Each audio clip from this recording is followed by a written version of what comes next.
Dừa quá tao. Nói gì nhà bảy. Để tao biểu vậy sao mày không ra đây mày ở ông nội tao cũng dám khỏi nhà nữa. Yeah. Để cho tao cứ kêu mày ra ở chứ không tao không dám bỏ nhà. Tại rồi con chim về mà bỏ nhà thì sao được. Nó bán cho mình. Chưa nó hốt không đó. Hốt liền nó bán hốt hết rồi đó. Bệnh tháng sau không có. Quá trời. Nhiều ngàn bảy nha. Nhiều khi Nhà này thấp nữa.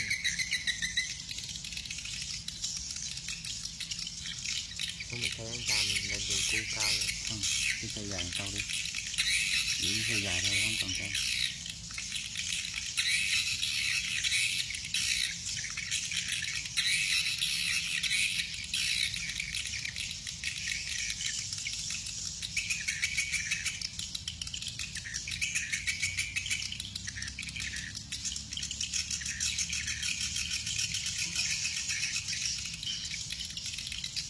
Chuyện tình huống nó về.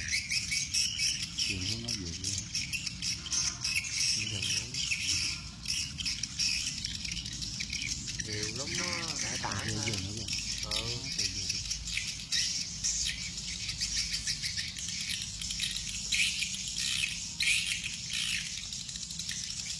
Chưa không nói đâu.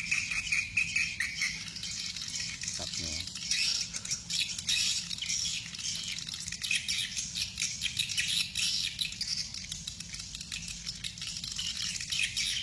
Nhà này mua đáng. Rồi con cái chiếc nó nhỏ. Nhỏ mình làm chứ. Giờ tâm là phải phụ cái này liên tục. Cái vụ yếu thì làm đó. Để ở đây trụ ở đây giữ. Không bỏ mình. Là mốt lên Nguyên cái lô đất này của mình luôn á nha. 3 cây dừa rồi. là từ cái đâu tới đâu? Từ cái hàng rào cào người ta trồng mai á. Chạy ra Chạy tới phía dưới luôn không? Đấy, đó thì tới cái đường mình đi đó. Cái đường tôi Của mình hả? Đấy. Nha, để nói cho.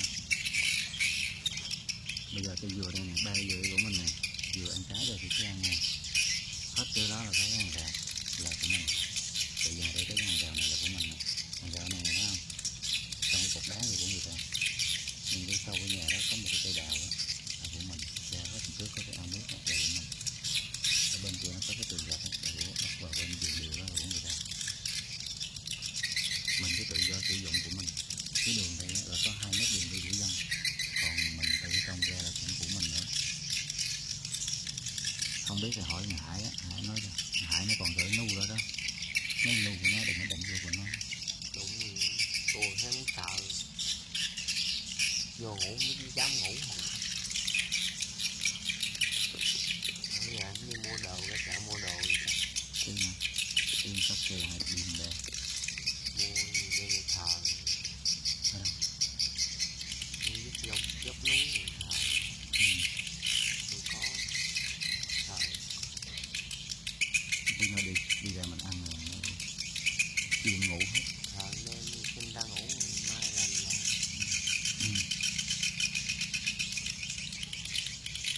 Quá buồn ngọt.